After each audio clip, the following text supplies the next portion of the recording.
네, 하나님의 말씀은 요한계시록 8장 1절로부터 12절까지입니다.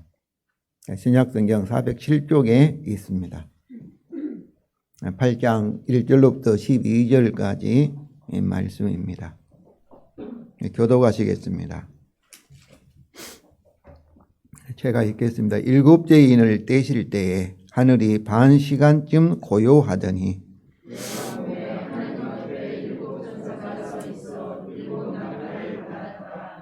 또 다른 천사가 와서 제단 곁에 서서 금 향로를 가지고 많은 향을 받았으니 이는 모든 성도의 기도와 합하여 보좌와 금 제단에 드리고자 함이라.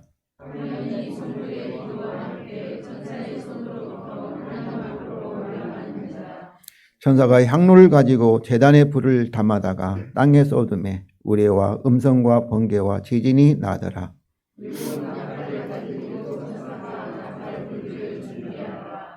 첫째 천사가 나팔을 부니 피 섞인 우박과 불이 나와서 땅에 쏟아지매 땅의 3분의 1이 다 타버리고 수목의 3분의 1도 다 타버리고 각종 푸른 풀도 다 타버렸더라.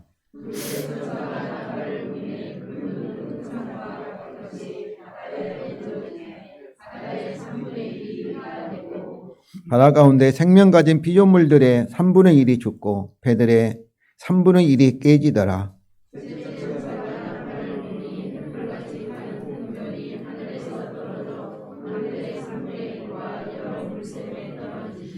이 별 이름은 쓴쑥이라. 물의 3분의 1이 쓴쑥이 되매 그 물이 쓴물이 됨으로 많은 사람이 죽더라.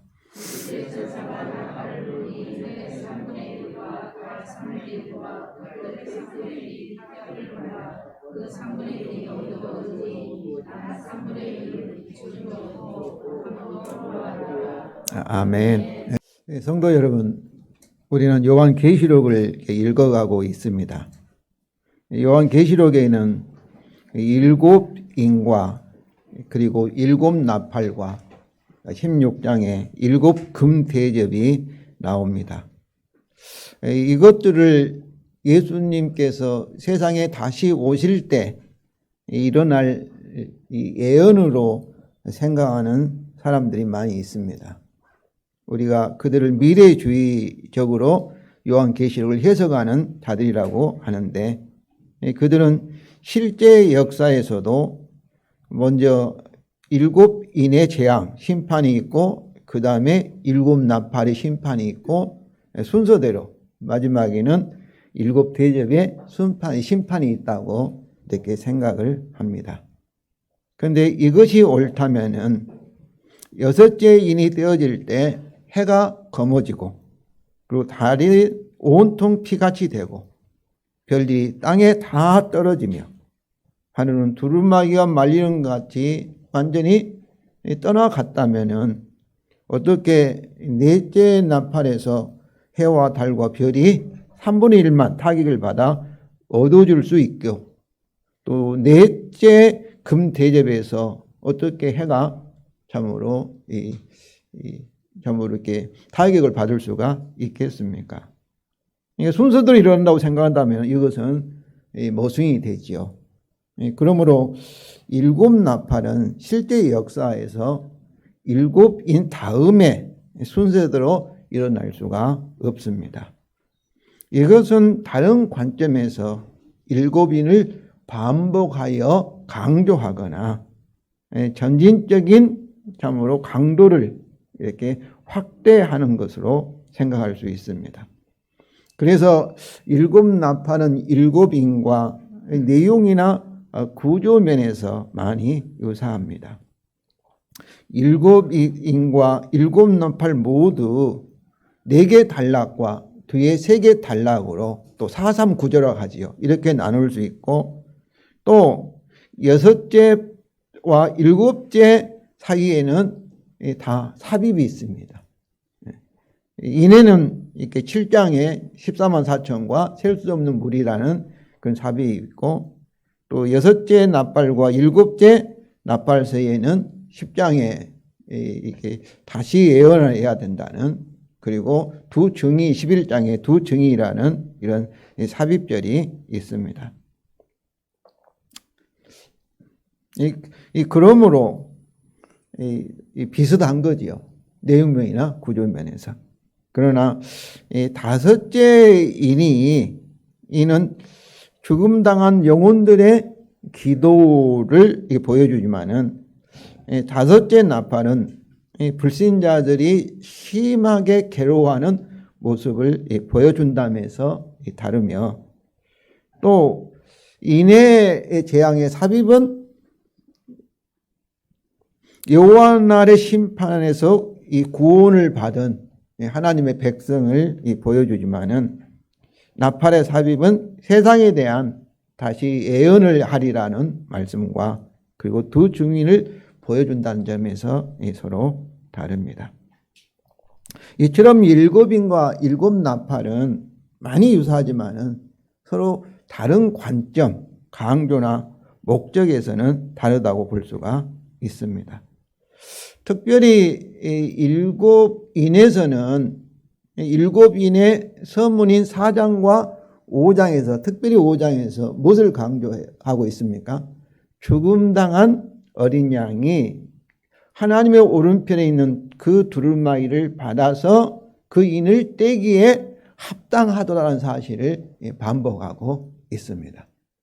그러므로 일곱인은, 그리고 나서 일곱이면 어린 양이 차례차례 일곱인을 떼실 때에 이렇게 하면서 그 결과를, 환상을 우리에게 보여주고 있습니다.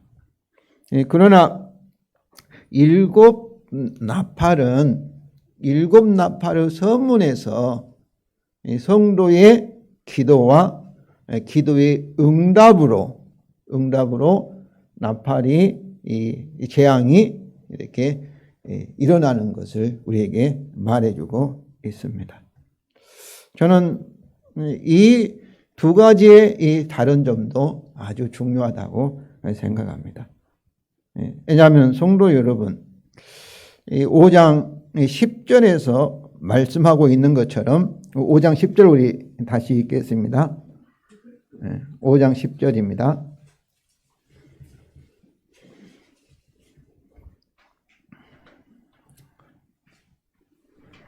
우리 다 같이 읽겠습니다.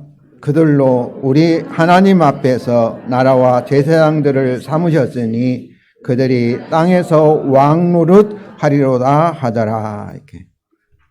그러니까 바로 하나님께서 구원받은 우리 성도들을 뭐로 삼으셨어요? 바로 어린 양이 우리를 하나님 앞에서 나라는 왕이죠.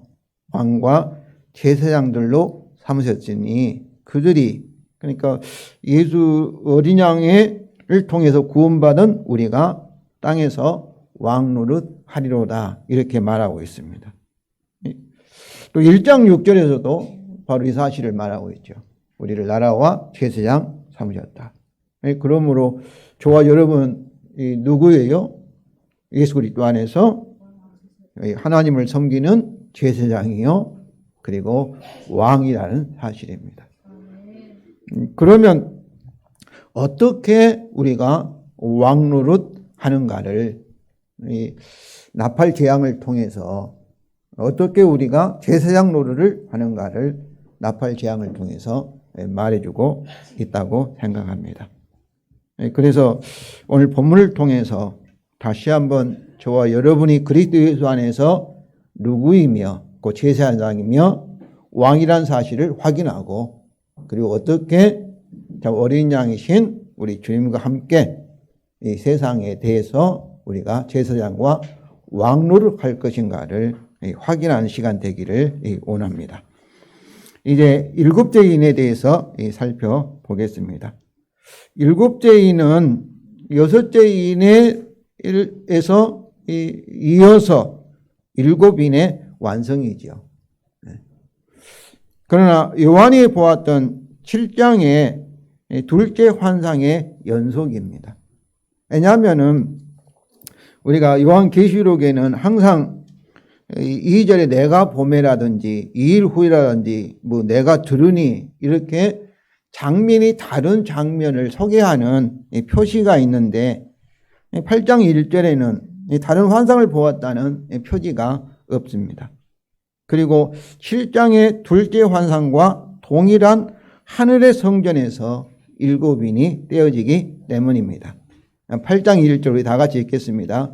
7인을 떼실 때 하늘이 반 시간쯤 고요하더니 이렇게. 그러니까 내가 보니 이렇게 7장의 둘째 환상과 8장 1절이 7인이 다른 장면이라면은 내가 보니 또 내가 들으니 이렇게 다른 장면을 가리키는 그런 표지가 있어야 되죠. 근데 없이 그냥 7째 인을 떼실 때에 어린 양이 7을 떼실 때에 그때 어땠어요? 하늘이 반 시간쯤 고요하였다 이렇게 말하고 있습니다. 어린 양이 7인을 떼었다는 것은 곧 모든 인의 심판과 구원이 완성되었다는 의미입니다. 또한 이것은 6째 인과 함께 이 5째 인에서 죽음당한 영혼들의 기도가 거룩하고 참되신 대주제여 땅에서 거하는 자들 심판하여 우리 피를 갚아주지 아니하시기를 어느 때까지 하시려 하나이까라는 죽임당한 영혼들의 기도에 대한 하나님의 응답입니다. 그런데 7인이 떼어질 때 반 시간쯤 하늘이 고요함이었습니다. 여기에 고요함이라는 것은 구약 성경에 보면은 하나님의 심판과 구원에 대한 나타난 결과, 반응을 의미를 하고 있습니다. 그러므로 7인에는 반 시간쯤 고요하였다고 해서 아무런 내용이 없다고 생각해서는 아니 됩니다. 오히려 그 반대로 우리가 침묵도 뭐예요? 긍정이라고 하잖아요. 우리가 그와 마찬가지로 하나님의 심판과 구원을 더욱 강조하고 있습니다.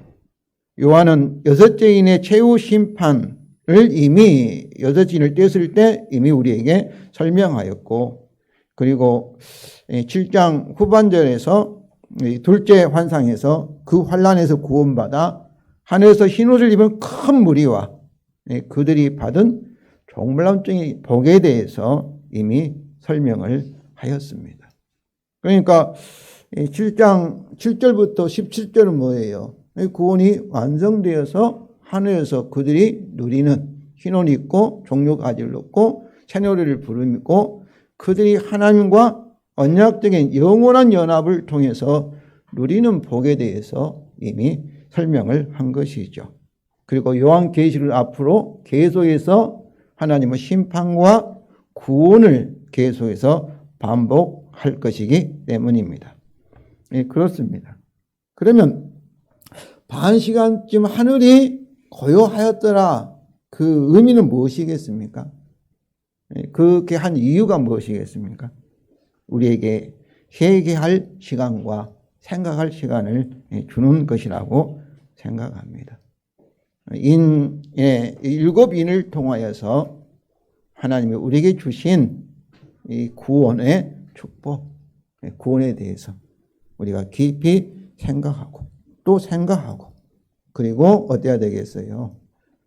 참으로 회개할 거 있으면 회개하고 또 이 사실을 알지 못하는 사람에게는 우리가 전도할 것을 깊이 생각할 시간이라고 저는 믿습니다. 성도 여러분, 이처럼 요한계시록은 아주 희망적인 복음의 책입니다. 4장과 5장에서 어린 양의 죽음을 통한 승리인 하늘에서 출발해서 인의 땜을 통해서 이 땅에 하나님의 심판을 통해서 그리고 다시 하늘에서 모든 성도들이 구원을 받는 승리로 이끌어가고 있는 책이 곧 요한계시록입니다. 그러므로 반복된 무서운 심판의 환상은 회개와 구원으로 인도하는 하나님의 수단입니다. 성도 여러분, 그리스도 안에 있는 우리는 어린 양의 죽음을 통해서 이미 종말의 심판을 이미 통과하였고 현재 아직 남아있는 어떤 고난에도 주알의 부활의 생명으로 승리할 것을 믿으시기 바랍니다. 아멘. 이제 7 나팔의 이 서막을 살펴보겠습니다. 7인의 서막은 4장과 5장이고요. 그리고 7대접의 서막은 15장에 있습니다. 마찬가지로 7나팔의 서막도 오늘 요한이 본 하늘 성전의 장면으로 시작합니다. 2절과 6절입니다. 2절과 6절 우리 다 같이 읽겠습니다. 내가 보매 하나님 앞에 7 천사가 서 있어 7 나팔을 받았더라. 또 다른 천사가 와서 제단 곁에 서서 금향로를 가지고 많은 향을 받았으니 이는 모든 성도의 기도와 합하여 보좌와 금제단에 드리고자 함이라. 향연이 성도의 기도와 함께 천사의 손으로부터 하나님 앞으로 올라가는지라. 천사가 향로를 가지고 제단에 불을 담아다가 땅에 쏟음에 우레와 음성과 번개와 지진이 나더라. 항상 이 어떤 글의 이 서론에서는 이 서막, 이 서론에서는 그 글을 어떻게 읽어야 할지를 알려주고 그리고 글의 내용을 소개한 것이 항상 서론에서 역할입니다. 그러니까 4장과 5장에서는 인의 7인을 어떻게 읽어야 할 것인가를 어린 양이 그 7인을 떼기에 합당하였다. 특별히 그 십자가의 죽음을 통하여서 부활로 승리하셨기 때문에 합당하다. 그 어린 양이 곧 이 하늘과 땅의 주가 되시고 심판자가 되었다는 사실의 근거에서 인의 7인을 살펴봐야 합니다. 오늘 이 나팔 재앙의 서문도 우리에게 이것을 강조하고 있는 거예요. 그 2절과 이 5절이 이 서문의 하나의 앞과 뒤의 뼈대라고 볼 수 있습니다. 내가 보매 하나님 앞에 7 천사가 서 있어 7 나팔을 받았더라. 그리고 6절에 7 나팔 가진 7 천사가 나팔 불기를 준비하더라가 이 서문의 뼈대이며 그 뼈대 안에 아주 이 중요한 2가지 사실이 들어 있습니다. 그것이 무엇이겠습니까? 3절 5절에 첫째는 모든 성도의 기도입니다. 3절과 4절이죠. 또 다른 천사가 와서 제단 곁에 서서 금향로를 가지고 많은 향을 받았으니 이는 모든 성도의 기도와 합하여 보좌와 금제단에 드리고자 함이라. 향연이 성도의 기도와 함께 천사의 손으로부터 하나님 앞으로 올라가는지라. 이 장면은 또 다른 천사가 하나님 앞에 제단의 곁에 서서 그 제단을 통해서 하나님 앞에 못하고 있어요. 제사를 드리고 있는 그런 환상입니다. 그러니까 이 천사가 무슨 역할을 하고 있는 거예요? 제사장 역할을 하고 있는 겁니다. 그러므로 이 또 다른 천사가 누구일까 했을 때 이 2가지로 나눕니다. 하나는 7 천사와 다른 또 다른 천사다 이렇게 생각하는 분들이 있고 또 하나는 제사장 역할을 하니까 우리의 대제사장이신 예수 그리스도가 아닌가 이렇게 생각하는 분들도 있습니다. 그런데 여기서 바로 천사가 또 다른 천사가 하나님 앞에 참으로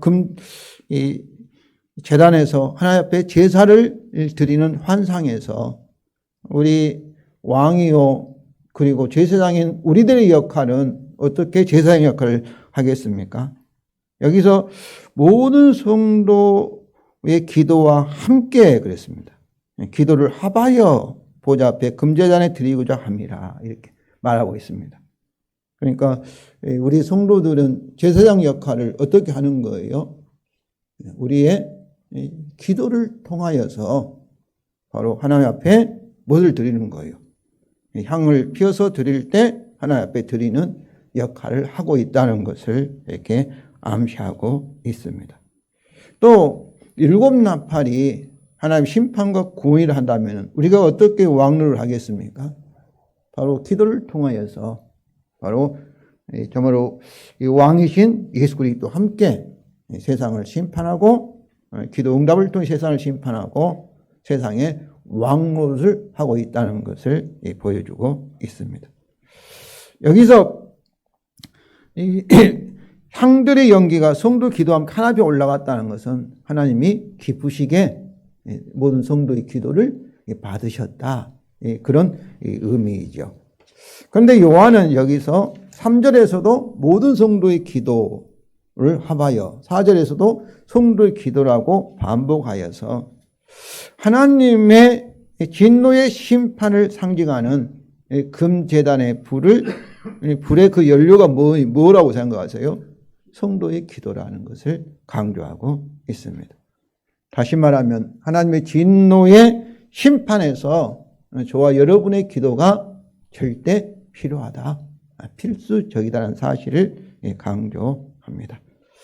그러면 모든 성도는 기도는 무엇일까요? 기도가 기도지, 기도가 무슨 의미가 있을까? 다른 의미가 있을까? 이렇게 생각할 수 있겠지만은, 그러나 참으로 이 모든 성도의 기도가 무엇일까에 대해서 생각해 보시기 바랍니다. 둘째는 모든 성도의 기도에 대한 하나님의 응답입니다. 5절입니다. 우리 다 같이 읽겠습니다.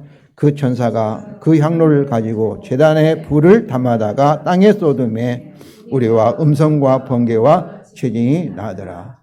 3절과 4절은 또 다른 천사가 제사장으로서 어때요? 향과 우리의 기도를 합하여서 하나님께 드리자. 하나님의 기쁨 받으시고 그에 대한 응답으로 그 천사가 우리 기도를 담았던, 향과 기도를 담았던 그 금양을 가지고 제단에 있는 불을 이렇게 담아다가 땅에 쏟았다. 이렇게. 그 결과로 우레와 음성과 번개와 지진이 났다. 이렇게 말하고 있습니다. 여기서 우레와 음성과 번개와 지진이 무엇을 가리키는가, 무엇을 말하는가.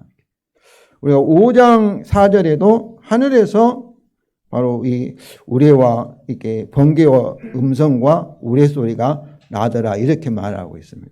그러므로 우레와 음성과 번개와 지진은 무엇을 가리키냐면은 하나님의 거룩한 임재를 가리킵니다. 임재. 그런데 우리가 여기서 심판이다, 심판을 의미한다 이렇게 말하는 것은 맞지요. 죄인에게는 하나님의 이게 임재가 방문이 심판이고, 그리고 의인에게는 예수 그리스도 믿는 우리에게는 하나님의 임재가 뭐예요? 그것이 구원의 축복입니다. 그렇기 때문에 우리가 우레와 음성과 번개와 지진 이런 표현은 무조건 심판이다 생각할 것이 아니라 이 언약을 깨뜨린 사람들에게는 언약에 따른 하나님의 임재는 곧 심판이고, 그러나 언약을 조건을 다 지켜서 의인된 우리에게는 하나님의 임재는 곧 하나님의 축복, 구원임을 여러분 아시기를 바랍니다. 이처럼 일곱 나팔의 심판과 구원이 모든 성도의 기도의 응답이라는 사실은 출애굽에서도 애굽의 재앙과 이스라엘의 구원이 언약 백성의 기도 응답이라는 사실과 같습니다. 이는 일곱 나팔은 애굽의 열 재앙과 이스라엘의 구원인 출애굽에 대한 종말론적인 적용이기 때문에 그렇습니다. 요한계시록에서는 애굽의 열 재앙에 비해 일곱 나팔이지만은, 그러나 시편 78편 34절부터 51절과 시편 105편 27절 36절에는 애굽의 열 재앙이 일곱 재앙으로 축소되어서 기록되어 있습니다. 그런데 이 나팔 재앙 또 대접 재앙들과 애굽의 열 재앙을 비교하면은 많은 내용적으로 애굽의 재앙과 비슷합니다. 유사하며, 그리고 여섯째 나팔과 일곱째 나팔 사이에 이 삽입이 있는 것 같이 애굽의 아홉째 재앙과 열째 재앙 사이에도 삽입인 장자의 죽음에 대한 경고와 그리고 유월절이 있어 구조적으로도 유사합니다. 그러면 모든 성도의 기도가 무엇이라고 제가 질문했지 않습니까? 그리고 그 모든 성도의 기도와 그 응답이 무엇인가에 대한 답을 위해서 출애굽기 2장 23절과 25절을 보겠습니다. 우리 다 같이 읽겠습니다. 이스라엘 자손은 고된 노동으로 말미암아 탄식하며 부르짖으니 그 고된 노동으로 말미암아 부르짖는 소리가 하나님께 상달된지라. 하나님이 그들의 고통 소리를 들으시고 하나님이 아브라함과 이삭과 야곱에게 세운 그의 언약을 기억하사 하나님이 이스라엘 자손을 돌보셨고 하나님이 그들을 기억하셨더라. 여기서 기도는 무엇입니까? 애굽에서 고된 노동과 이 압박으로 말미암아 이스라엘 백성이 부르짖는 기도, 부르짖음이죠. 하나님께 부르짖는 실제 기도도 기도이지만은 동시에 고된 노동으로 말미암아 탄식 소리, 신음 소리, 곧 그들의 고통 소리도 곧 기도라는 것입니다. 하나님께서는 이 언약 백성의 우리가 세상에서 당하는 그런 이 고난에 나오는 그 아픔 소리, 신음 소리도 곧 기도라는 거예요. 성도 여러분, 왜 그렇겠습니까? 왜냐하면 이들은 누구예요? 아브라함의 언약에 근거하여서 세상 사람과 다른 하나님의 심판 아래서 저주와 사망의 사람들이 아니고 무슨 사람들이에요? 복의 사람들이기 때문에 그렇습니다. 복의 사람들이 애굽에 가서 종로를 하면 되겠어요? 우리가 했지 않습니까? 우리 하나님 앞에서 제사장이요 그리고 왕들인데 왕들이 참으로 세상 사람들 앞에 가서 종로를 하며 고통당하며 압박당하는 것은 그 자체가 뭐예요? 그 자체가 의인으로서 하나님 아들로서의 당하는 신음소리이죠. 이것이 곧 기도라는 것입니다. 우리가 이 어린 갓난아이를 키울 때 생각해 보세요. 아이가 말도 못하면 뭐가 엄마에게 기도겠습니까? 갓난아이가 배고파서 우는 소리도 그 기도이고 아파서 갓난아이가 끙끙대어 밤새 했을 때 엄마는 그래 너 아파라 나는 자겠다 하고 잠자는 그 엄마가 어디 있습니까? 이와 마찬가지로 이 새 언약의 백성 예수 그리스도와 연합된 그리스도 안에 저와 여러분 하나님의 아들 딸 된 우리들에게 우리가 세상에서 당하고 있는 아픔 속에 나오는 한숨 소리, 고통 소리도 하나님께 들으시고 그리고 하나님께서 응답하신다는 겁니다. 그렇다고 한다면은 우리가 지난주에 살펴보았던 7장 17절이죠. 우리 다 같이 읽겠습니다. 7장 17절. 이는 보좌 가운데 계신 언양이 그들의 목자가 되사 생명샘으로 인도하시고 하나님께서 그들의 눈에서 모든 눈물을 씻어 주실 것입니다. 해서 모든 눈물이 그 뭐예요? 모든 성도의 기도라고도 볼 수가 있습니다. 여러분, 우리는 하나님의 아들, 딸로서 세상에서 정말 기쁘고 즐겁고 행복해야 되는데 그러지 못한 것 자체가 곧 눈물, 고통, 아픔 그 자체가 참으로 우리의 기도라는 거예요. 바로 우리가 이런 말씀은 바로 우리가 세상에서 고난을 당할 때 뭐예요? 그냥 불평과 원망할 것이 아니라 이것을 하나님이 보고 계신다. 우리 주님이 함께 이 고난에 참 함께 고난을 받고 계신다. 예수 그리스도의 거룩한 고난에 내가 참여하고 있다고 우리가 믿음으로 인내하며 하나님께서 참으로 언약대로 새 언약대로 내게 성령을 통해서 힘을 주실 것이다. 이렇게 믿음으로 우리가 고난을 받아야지 세상 사람과 같이 죄송해 내가 이런 일이 생기냐고 불평과 원망해서는 아니 되는 것이죠. 그리고 우리의 한숨 소리, 우리의 고통 소리도 믿음으로 언약을 붙들고 예수 그리스도의 피로 씻으라는 의인이기 때문에 당연히 참 생명과 복으로 충만해야 되는데 그러나 잠깐 하나님께서 뜻이 있어서 참으로 이걸 통해 나를 훈련하고 연단하기 위해서 내게 이 고난을 섭리하셨다. 이렇게 믿음으로 생각하고 우리가 하는 것이 곧 기도이지 세상 사람과 똑같이 막 불평하고 원망하고 아무 생각 없이 그것은 아니죠. 믿음의 한숨 소리, 믿음의 고통 소리 이것이 곧 우리의 기도라는 것을 여러분 아시기를 바랍니다. 그러므로 우리의 기도에 대한 하나님의 응답은 뭐겠어요? 창조 언약에 따라 그들을 핍박한 애굽에 대한 하나님의 심판을 통하여서 우리를 구원하시는 것입니다. 이것은 우리 기도를 응답하신다는 건 뭐겠어요? 왜 응답하시는 거예요? 우리가 불쌍해서도만이 아니라 아브라함의 언약을 기억하사 바로 예수 그리스도의 십자가로 세우신 새 언약을 하나님께서 기억하사 그 언약에 따라 우리 기도를 응답하실 것을 믿으시기 바랍니다. 성도 여러분, 천지가 흔들려 새 언약대로 될 것입니다. 그러므로 우리 기도는 너무나 확실합니다. 이미 세상에 당하는 거룩한 고난이라고 볼 수 있죠.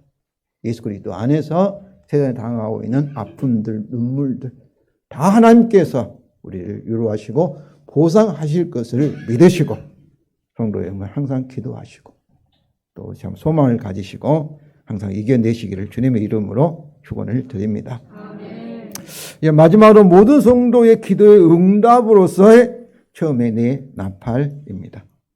첫째 나팔 심판입니다. 실제로 우리 다 같이 읽겠습니다. 첫째 전사가 나팔을 보니 피 섞인 우박과 불이 나와서 땅에 쏟아지매 땅의 3분의 1이 타버리고 수목의 3분의 1도 타버리고 각종 푸른 풀도 다 타버렸더라. 이 첫째 나팔은 참으로 애굽의 7 재앙과 비슷합니다.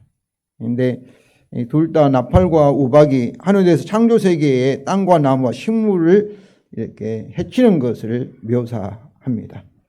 그런데 애굽 재앙에서는 3분의 1이라는 제한이 없지만은 또 애굽에서는 우박이 이것들을 해치는데 주요한 수단이지만 여기서는 불이 그 역할을 합니다. 타버렸다, 타버리고 3번이나 반복하고 있지 않습니까? 이것을 문자적으로 이해해서 자연의 재앙이라 이렇게 이해할 수 있겠지만은 그러나 이 나무라든지 땅이라든지 풀은 뭐겠어요?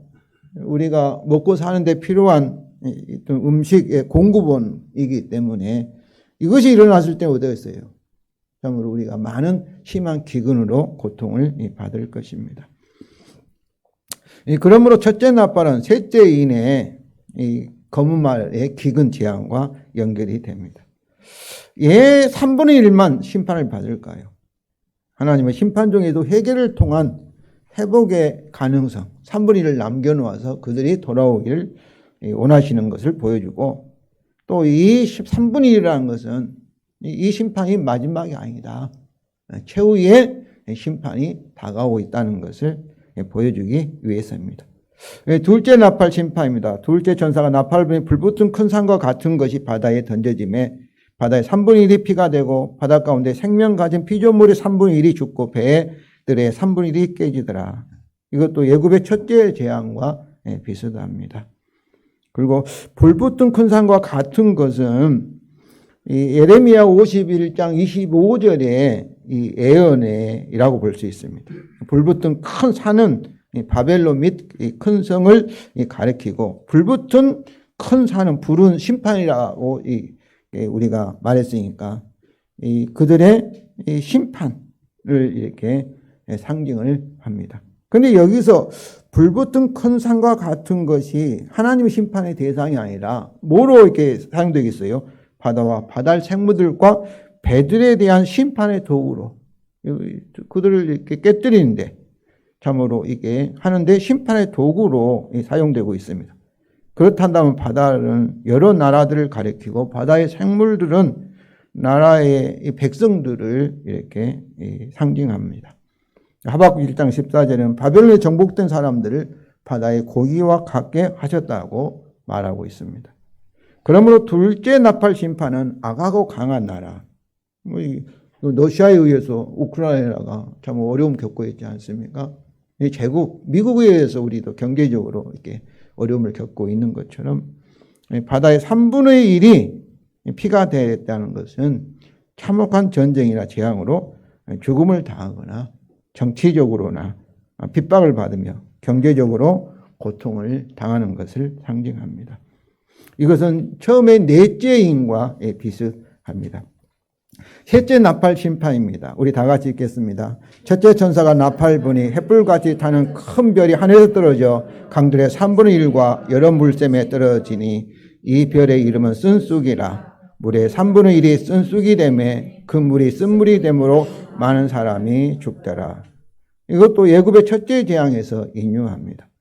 횃불같이 타는 큰 별은 문자적으로 별이 아니죠. 왜냐하면 쓴쑥이라는 별의 이름은 없습니다. 이것도 불붙은 큰 산과 같은 것과 같이 악한 나를 대표하는 천사일 것입니다. 근데 강들과 여러 샘물에 떨어진 이 별의 이름 큰 쑥은 근두집에 자라는 큰 쓴 들풀로서 슬픔과 고통을 상징하며 우상숭배에 대한 심판을 의미합니다.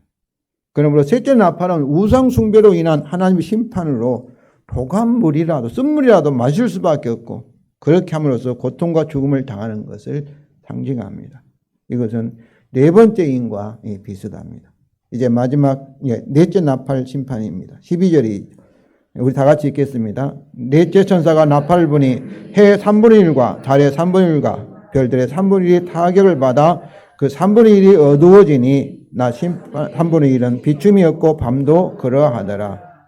이것은 아직 최후의 심판이 아니라 최후 심판 이전에 있을 천체의 일부분이 영향을 주는 심판이지만은 여섯째 인의 최후 심판과 아주 이렇게 놀라울 정도로 묘사합니다. 거짓 신들의 심판으로 내린 흑암, 즉 애굽의 9째 재앙에서 금과 넷째 나팔의 어두움은 성도들을 파괴하며 우상숭배하는 자들의 어리석음이죠.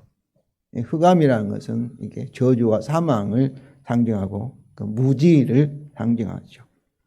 그들에 대한 하나님의 심판의 저주와 죽음을 상징합니다. 그들은 천체의 어두움으로 인해 극심한 두려움과 공포로 고통을 당할 것입니다. 그들의 무지함으로 인해서 참으로 고통을 가져오는 것이죠. 성도 여러분, 우리는 이처럼 천사들이 땅과 하늘, 인간과 바다와 강에 영향을 주는 하나님의 심판을 경고하는 처음 4개의 나팔을 부는 소리를 들으며 그 파괴적인 결과를 살펴보았습니다. 그 경고의 나팔에 주위의 사람들이 빨리 회개하도록 여러분이 전도하시기를 바랍니다. 그리고 우리가 이 나팔의 4개의 심판을 통해서 모든 것이 모든 성도의 기도의 응답이라는 것을 우리가 알았습니다. 성도 여러분, 우리가 어떻게 제사장과 왕을 할 수 있겠습니까? 우리의 대제사장이신 또 왕이신 예수 그리스도와 함께 우리의 기도 또 믿음으로 세상에 당하는 우리의 눈물, 한숨, 고통 소리를 통해서 우리가 이 왕노를 할 수 있고 제사장노를 한다는 것을 여러분 아시기 바랍니다. 그러므로 이 세상 우리의 모든 눈물에 새 언약에 따라 하나님이 현재 예수의 부활 생명으로 성도 여러분 우리가 약할 때 하나님께서 반드시 우리를 통해서 부활 생명을 나타내실 것을 여러분 믿으시기를 바랍니다. 그리고 종말론적인 심판과 구원으로 완전하게 응답하실 것입니다. 성도 여러분 고난 중에도 하나님의 영광을 바라면서 믿음으로 항상 기도하시기 바랍니다. 천지가 흔들려도 새 언약대로 될 것입니다.